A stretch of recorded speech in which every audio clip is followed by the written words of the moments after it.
Salama daholo a tena mikalaelo lehibe no hiatrehako anareo androany satria mampalahelo anahy ny anaovany orange ny tanorantsika amin'izao fotoana izao.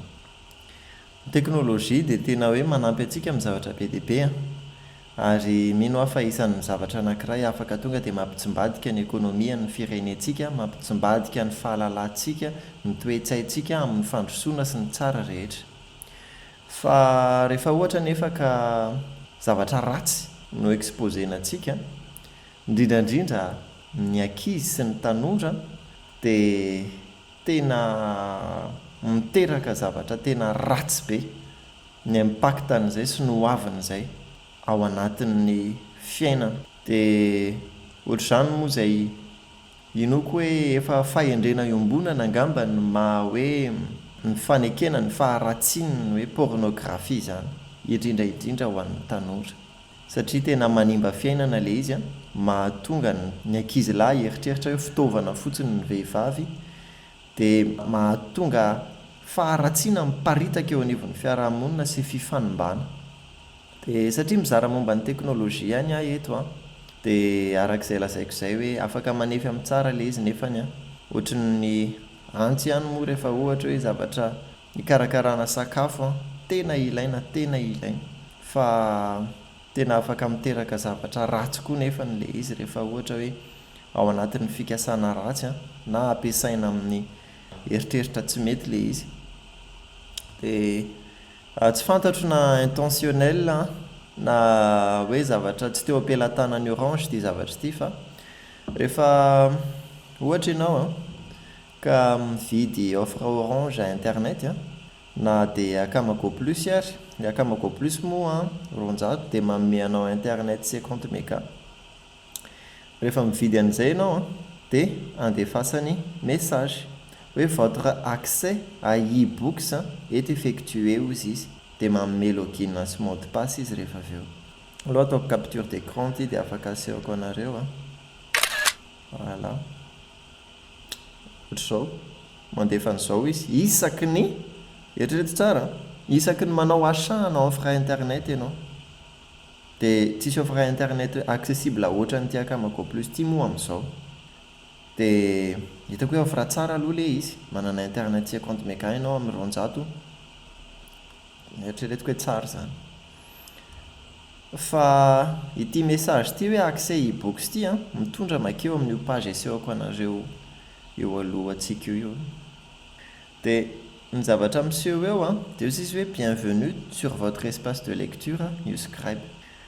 Izany hoe raha araka ny fanantenantsika zany raha ohatra ianao ka mananjanaka, ataontsika hoe 13 taona 12 taona manana accès internet izy, eritreretinao hoe tsy haiko raha taona ny tokony afaka mijery izany, fa raha ho anahy personnellement aloha dia afaka tena anaovana fikarohana tsara ny internet na dia ao anatin'ny atanorana ary fa mila fehezina tsara kosa nefany. Fa eritrereto hoe ny zanakao manana smartphone dia tonga eto amin'ity page ity dia ndao jerevantsika ny zavatra ao anatiny ao. Voalohany indrindra aloha izao ny zavatra hitantsika vao miscroll eo tsika hoe le corps d'une femme est une musique douce à écouter. Manaraka sort de son dia izao moa ny illustration ento moa zany izao hoe ohatra ny sort de son nefa mifampitrahira amin'ny resaka fiarahana zany. Dia ohatr'izay mety misy zavatra ilaina fa jereo tsara ilay zavatra mameno an'ilay izy vao tonga eo ianao dia ina zavatra tokony miinteresse anao raha ohatra ianao ka olona tanora. Rehefa izao ny zavatra apetraka eo alohanao dia eo mbola izay, fa aty ambany aty notre sélection BD hozy izy Pinky Princess miaraka amin'ity sary ity tsy nanao recherche extensive aloha, fa raha amin'ny fanehoanan'ilay sary hitantsika eo amin'ny ankavia io dia hoy izay hoe tsy haiko hoe aiza loatra ilay tanjony hoe inona ilay zavatra tiana hitondrana n'ilay ankizy. Dia ny boky soratan'ity Tamara ity moa, na tsy haiko hoe Tamara mihitsy ve ny anaran'ilay boky zavatra ohatr'izany daholo, ma première fois dia inona ny eritreretinao mahaliana ny tanora sy ny ankizy amin'izao zavatra rehetrarehetra izao? Dia tena hoe tsy mety, tena tsy mety ilay izy a. Fa ho antsika raha ohatra tsika ka mba manana dia zavatra ohatr'izao zany zavatra jerevana. Zavatra ohatr'izao ve zany zavatra jerevan'ny tanora omena anazy maimaim-poana, hanimba ny kolontsaintsika, hanimba ny efa fankatoavana ray aman-dreny sy ny fanajana ny maizy azy ny ankizy sy ny tanora sy ny ray aman-dreny amin'izao fotoana izao. Dia hoy izy hoe raha misy afaka mitondra an'izay miakatra mba ahafahany ity accès ity tsara ilay accès, tena tsara zany hoe afaka mamaky boky zany. Fa ilay zavatra natao vakiana re orange mba atao zavatra mba mitaiza mitsara aza atao zavatra ohatr'izao mitondra anao makaizy izao. Dia sady tsy amin'ny internet, tsy tokony ho Facebook ny telefônina anao eny am-pelantananao eny no miteny anao hoe zavatra ohatr'izao no tokony ho jerenao. Aiza izao ny boky mahakasika ny tantara Madagasikara na zavatra ohatr'izany? Mety hoe tsy mahaliana zany hiefa ny zavatra tsara ny sarotra foana matetika, fa ny zavatra ohatr'izao zavatra maniditsidina manahirana be. Lasa tsy voakontrôle ny ray aman-dreny intsony ny ankizy, fa mila miara-mitaiza isika. Dia rehefa miara-mitaiza isika dia afaka voataiza mitsara ny ankizy sy ny tanora. Rehefa voataiza mitsara izy dia afaka mitondra soamantsara nyity firenentsika ity. Tsika rehetrarehetra miaraka ihany mahatonga azy ho tsara, fa raha tsika rehetrarehetra samy anana ady émotionnel sy zavatra ohatr'izany dia hoy izy hoe potika tsika, mampalahelo be zany.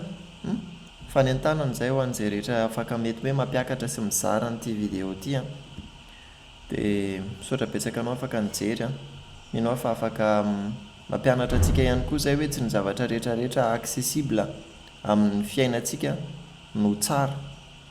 Fa tsy fantatra aloha mety misy manana fomba fijery ve hoe tsara ve izao zavatra izao, hoe tsara ve izao zavatra aseho izao, tsara ve izao, hoe izao ve ny tokony ho anananao accès raha ohatra ianao ka manana accès bibliotèque ao anatin'ny telefônina anao, izao ve ny tokony any an-tanana anao? Dia hoy izy hoe diso be izay raha ohatra ka amin'ny fijeriko ratsy izao, tsy mety izao, tsy tokony ho any amin'izany mihitsy ny hitondrana ny toe-tsaina sy ny toe-pon'ny tanora sy ny ankizy indrindrandrindra.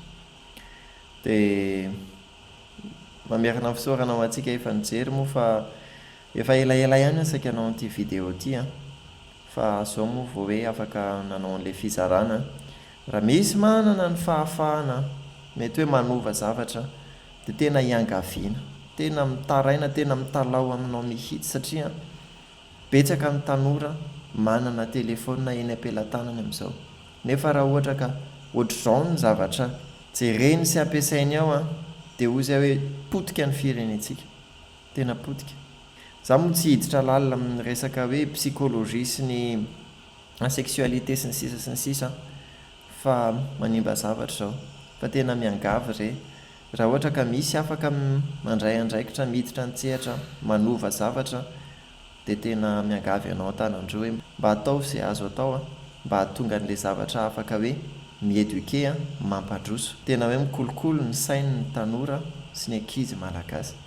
Dia izay no momba n'iny vidéo iny matetika moa fizarana momba ny teknolojia eto, fa iny anankiray iny tena tsy ahitro satria isaky ny mividy internet dia mahazo an'io message io foana. Dia aiza moa ianao zany injato ianao mividy internet dia izao ve zany ny zavatra any an-tanana ho jerevanao? Dia mba hoy izy hoe mba tsy mety kosa misaotra betsaka antsika rehetra afaka naharitra ny aino an'izay sy nijery ihany koa ny zavatra misy aty amin'ny côté any orange raha ohatra ho an'izay misy tsy mampiasa orange. Fa izay ny zava-misy dia hoy izy hoe manatenina, miaraka manateny tsika hoe hisy fandrosoana, hisy fiovana mahakasika an'izay misaotra betsaka anao nijery dia resaka momba ny teknolojia sy ny afaka hanatsarany fiainantsika tsika eto amin'ity kanaly ity manentana anao hisabone dia hanampy izay amin'ny vidéo anao partage ahafahantsika tena hoe mahakasika olona maro, ahafahantsika miara-mandroso, miara-mitombo hatrany. Eny ary mandram-piona daholo.